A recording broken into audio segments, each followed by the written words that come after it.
बैतरणी रे प्रभाव है प्रथम बन्या जल बढ़ीपाणी देखा लोकों प्रबल भिड़। केन्दुझर जिला पाटना अंचल में लगाण वर्षा प्रभाव रे बैतरणी नदी रे चलित ऋतुर प्रथम बढ़ीपाणी प्रवाहित होईछि। नदीर जलस्तर हठात वृद्धि पाई उफान मारी तल मुंडक बही जाउथबा देखिबाकू मिलिछि। बढ़ी पानीर दृश्य देखिबा सह फोटो और वीडियो उठाइबा पई पाटना पोलो उपरे शह शह लोकों भिड़ जमिथिला। वर्षा को खातिर न करी अनेक छत्ता धरी पोलो उपरे ठिया होई बढ़ी पानीर दृश्य उपभोग करुथिले।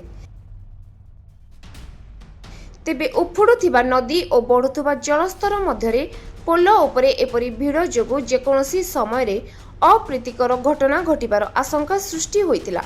खबर पाई पाटना ब्लॉक बीडीओ मानस कुमार दंडपाट, पाटना तहसीलदार अश्विनी कुमार नायक और पाटना पुलिस घटनास्थल में पहुंची। माइक लाउड स्पीकर जोगे पोलो उपरे ठिया होई फोटो किंबा वीडियो न उठाइबा एवं अनावश्यक भिड़ न करिबा पई लोकमानकु सचेतन करा जायतिला। भाई भौणी मानकु अनुरोध करा जाउची जानवाहन रास्ता उपरे रखंतु नाही। जो माने रास्ता उपरे गाड़ी रखिचंती दया करी साइड हे जांतु। गाड़ी कहीं रखंतु नहीं, रास्ता जाम होउची दया करी ब्रिज उपरे कहीं।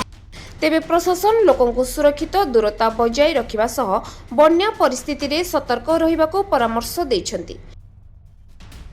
केन्दुझर जिला प्रतिनिधि दशरथ बारिंग रिपोर्ट, उत्कल न्यूज लाइव।